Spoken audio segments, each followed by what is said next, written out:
Hello, good evening, esteemed viewers. This is Satellite Media. Let us look at this trending issue. Of course, what is happening globally.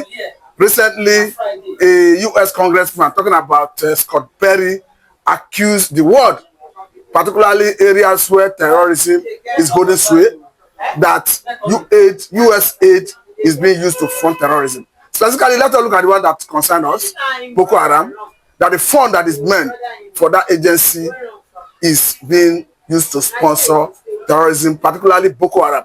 And we understand that someone like Jonathan, someone like Buhari, and here I do have ruled Nigeria in the past, and they have received a chunk amount of fund from this aid. What do you see concerning this issue? Thank you very much for having me. As a Nigerian,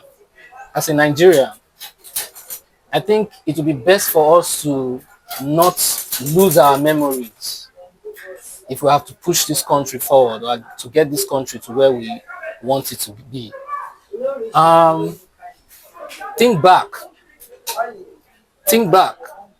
Do you remember the times when news such as Saudi Arabian government has released names of certain active Nigerian politicians who sponsor terrorism? By way of indicting them. And then everybody mounted pressure on, I think it was Muhammad Buhari's administration at the time, mounted pressure on him to release these names. Let us know who these active politicians who are sponsors of Boko Haram. Of course, when you say sponsors of Boko Haram in that sense, like they are being apprehended in Saudi Arabia, which is outside of this country, it brings us back to the issue of the Bureau de change. When we were contemplating how these people getting funds, when we were asking ourselves how these terrorists are being funded. Think back when people like Adamu Garba made statements such as Boko Haram are the freedom fighters of northern Nigeria. Think back when Malam Nasir El-Rufai made statements such as Boko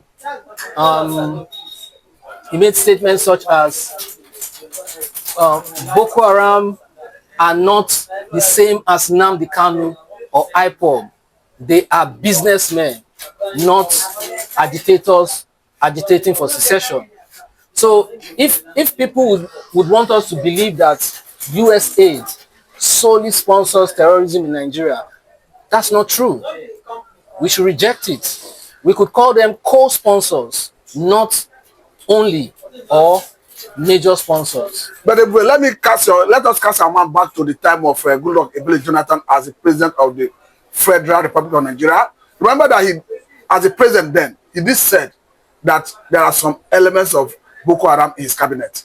Could this be as a result of what is coming from the U.S. congressman?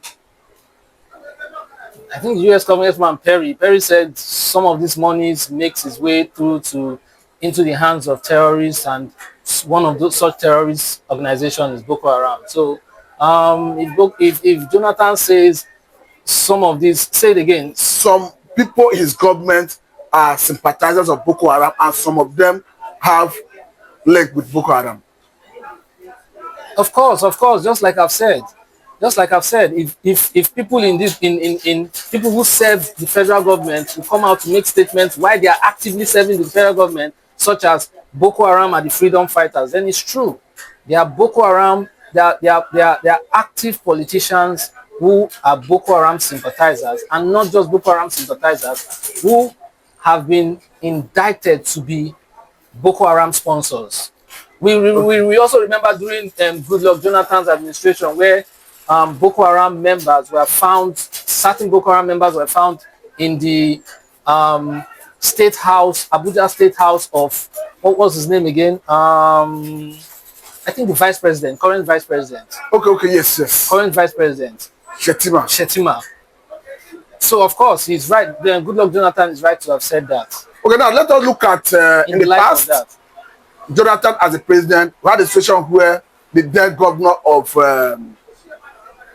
one of the northern states, I think Adamawa, talking about Murtala Anyako, led his colleagues to the United States of America, held a press conference, accused the Jonathan government of carrying out genocide against the North, simply because the military were decimating Boko Haram under the leadership of General Ihedidika. And of course, the rest is history. But could it be because the northern people, even as a governor, were sympathetic to the Boko Haram cause? Of course, I would want to believe so. I would want to believe so because you couldn't go screaming that a genocide is being committed when in fact terrorists are being decimated in order to avoid them destroying valuable properties, valuable lives of women, children, youths, and aged people, male and female. Okay, let us extend this to banditry in Nigeria. You understand that when it comes to banditry, the Fulani man have been accused severally, whether in the south, in the southeast, in the northwest, northeast, southwest. Of course, Fulani have been accused severally. We have a situation where the current governor of Bauchi State, talking about Bala Mohammed, the other time said that the Fulani man goes around with gun in order to protect his cow while he goes about his business of cattle rearing. And he have equally said the other time that the Fulani man is a global citizen that can move across border in the quest for his business.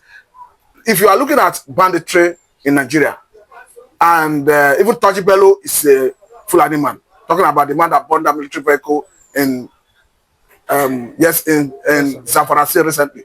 Do you think the Fulani is a problem in Nigeria? Well, first, I would want to get a clarification of what you mean by banditry, because I understand banditry ordinarily, but when you, I think I would disagree with anybody who uses the word banditry to term terrorists. When you commit an act of terrorism, it is terrorism. It's not banditry. When you carry guns to protect yourself, what caliber of guns are you carrying to protect yourself? There's a law in the country that specifies the type of gun you should carry if you are to protect yourself, or if you were to protect yourself. However, protecting yourself from your victims sounds funny. You go into people's farms, you destroy their crops, all in the name of you feeding your cattle. And then you say you're protecting yourself against your victims. No, your victims should protect themselves against you. And then when the victims try to protect themselves against these terrorists who are carrying guns, who are carrying AK-47, not just hunter guns, the sympathizers of these people or the sponsors of these people politically term the victims terrorists, or the victims guilty of committing murder or terrorizing these people and trying to destroy their business. Now, the next thing is if Fulanis are a problem, honestly, every society or every people you find on this earth, you know, there might be 100, there might be out of the 100%, there might be 99% good, 1% evil. 99% evil, 1% good. I honestly do want to believe that as long as there was a devil in heaven, there must be a good Fulani person. Okay. However, the Fulanis who are actively in the government, participating in the government, running of the government of Nigeria, are definitely bad people. Okay, now let me draw your attention to the case involving Bodejo. Of course, Bodejo is the Mutual chairman and Nigerian government. Bodejo is accused of banditry, and the federal government have secured court order to keep him for 2 months, that is 60 days, to enable a complete investigation. This is the first time the government will be having the effrontery to challenge a Bodejo in any issue involving allegation of crime against him. Under Buhari, Bodejo lived like a king, like someone above the law, and these have endeared Tinubu in the heart of the middle belt, who are perhaps at the receiving end of the essence of the Fulani herdsmen. Do you think Tinubu deserves commendation for this? Of course, where you do good, we commend you. Definitely, where you do good, we commend you. So I commend him for that. Except, of course, where when it comes to the end of the matter, we see that it was just a show, a cover-up. But wherever you do good, no matter how bad you've been, wherever you do good, we commend you. So we commend him for that. Safe where we see, safe wait, we are waiting for the end of the whole matter. Let's see what the investigation brings out, and let's see what the actions they will take in response to the investigation, the results of the investigation.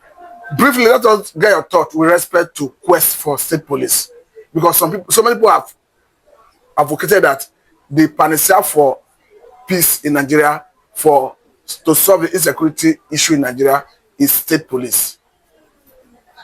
I don't think so, but it's a 50-50 thing. State police is good.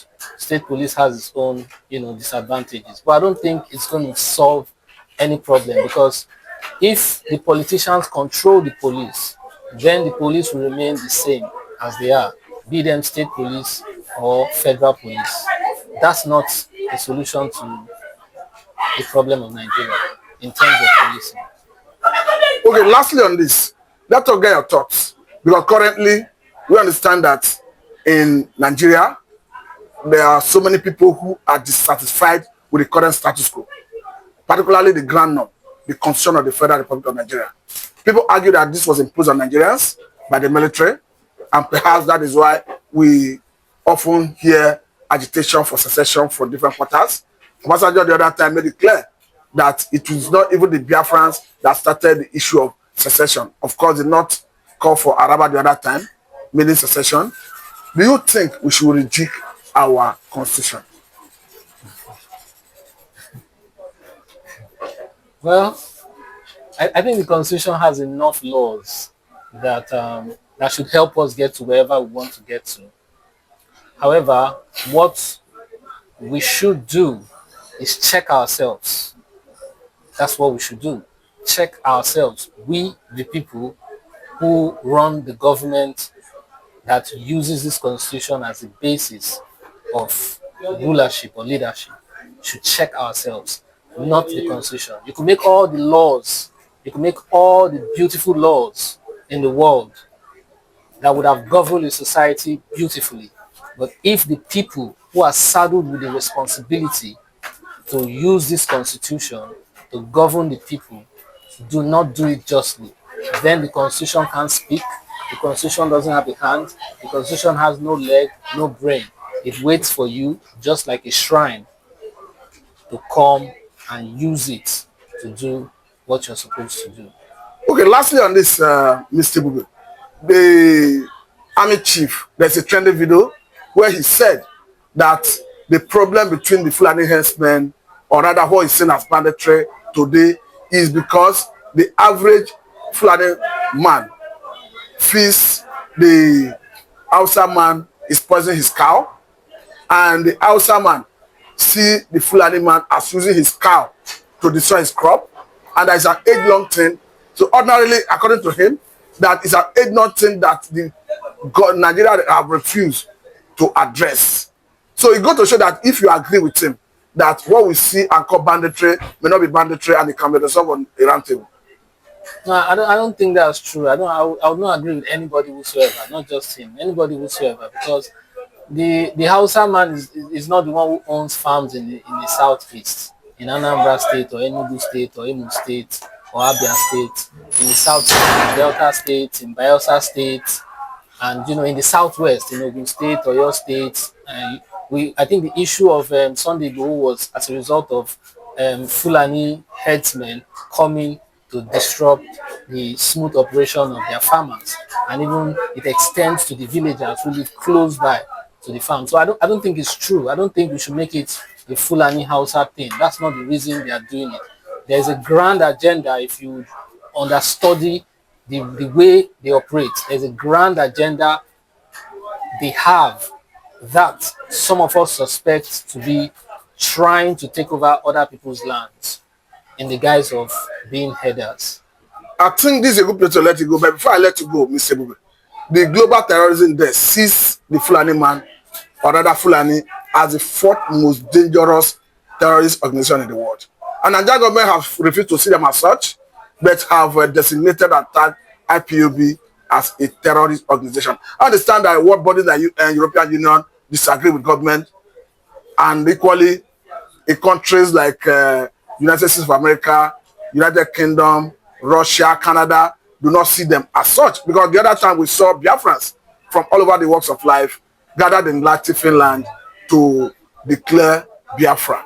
And the world, under the watchful eye of the press, at the global level, and the world never didn't arrest anyone under the guise of being a terrorist. Do you agree with Nigerian government that IPOB is a terrorist organization? Of course not. In my opinion, IPOB is a very peaceful organization.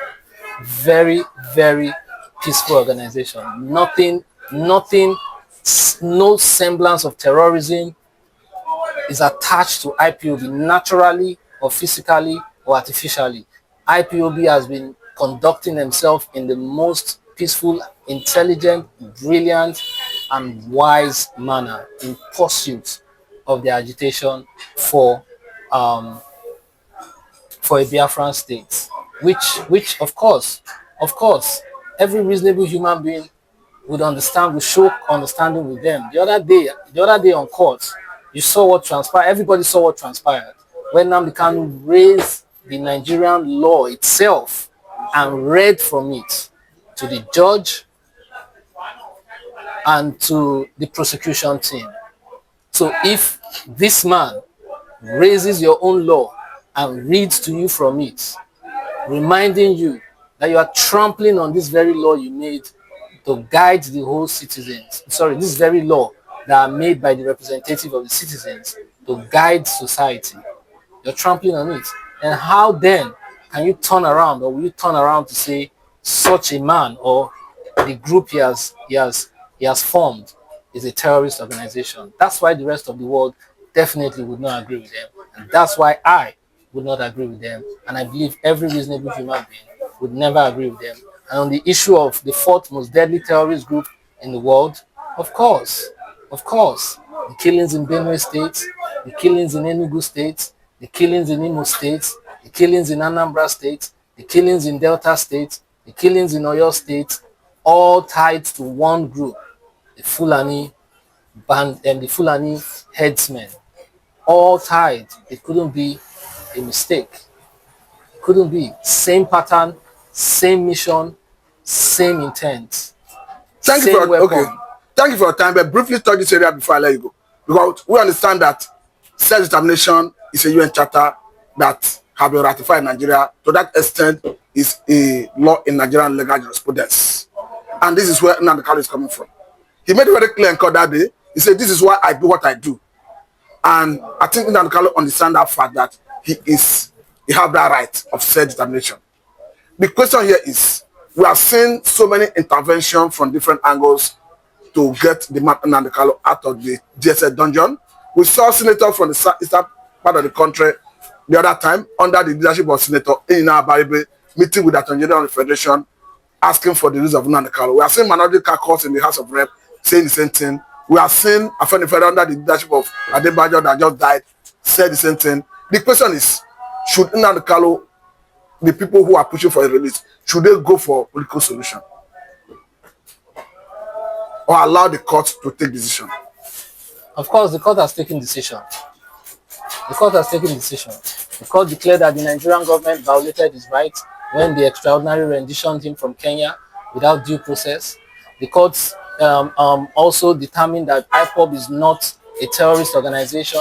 The court also condemned the Nigerian government for attacking him, for invading his house, his ancestral home, which led to the loss of a host of lives, innocent lives, and the shock, the trauma that ensued from there led to the loss of the life of his father and his mother. May their soul rest in peace. So, just as you said, I understand that actually Court of Appeal in Nigeria ruled that Nnamdi Kanu was extraordinary rendition from Kenya to Nigeria. As such, it should be released unconditionally.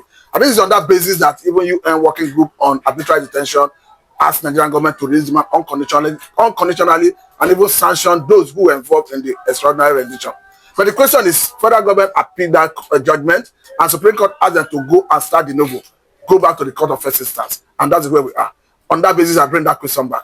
Will you like the people who are pushing for Nnamdi Kanu release to go for political solution or wait for the court to take decision? You don't appeal a court order or decision before obeying it. You have to obey first. So it was politicized, which is very, very ugly. You cannot, the court has given a ruling. The first thing you do is you obey before you appeal. So you can't stay execution before you obey. You can't do that. So, but anyways, you know, it happened like that. But still, those people who are calling for political solution, that's how they understand it. But the right thing is, the court has given its judgment condemning the actions of the Nigerian government as far as the violation of the human rights of Mazi Nnamdi Kanu is concerned, on all those grounds. The grounds of extraordinary renditioning him from Kenya, the grounds of depriving him of, evading his ancestral home, which led to the death of a lot of people, the grounds of revoking his bails. So on these grounds, the court, competent with so much accurate jurisdiction, have condemned the actions of the Nigerian government. So those who are calling for political solution, that's how they understand, but that's not how it's supposed to be. And as far as whether there should be a case on court or not, the reason why Justice Binta Nyako, who recruits herself, came back under Must, tells a whole lot about the Nigerian judicial system at the moment. So, and it says a whole lot again about the stay of execution of a judgment you have not obeyed. It says a whole lot about. Okay, now what do you make of the position of Nnamdi Kanu himself, who recently said he is ready to remain in detention for life until there's an impartial judge that will adjudicate over his case? That's a man who knows what he's pushing for. That's a man who knows his death. Do you support him for that? I'm not to support or not support him. He has made his own personal. He's the guy who's in detention. But what is your view about it? My view about it is I think at this point the Nigerian judicial system should sit up and stop bringing what I consider a shame on its face, because it's not only going to be a shame on the faces of the people in the mechanism, it's going to be a shame on the face of we, the Nigerians, in totality, home or in diaspora. So they need to sit up and stop this attitude, carry out this case like he's a normal citizen, like a man who's not guilty, a man who's ready, willing, and has done everything. He has submitted himself for trial, so that if he's not guilty, you let him go. If he says, even though you let me go, I'm still going to push my agitation, he is correct. He is within the ambit of the law, internationally and nationally. So, thank you very much. I think this is a good place to let it go. I must say a very big thank you. This is Satellite Media and I'm Mr. Matthew. We hope to have you next time. Thank you very much for having me.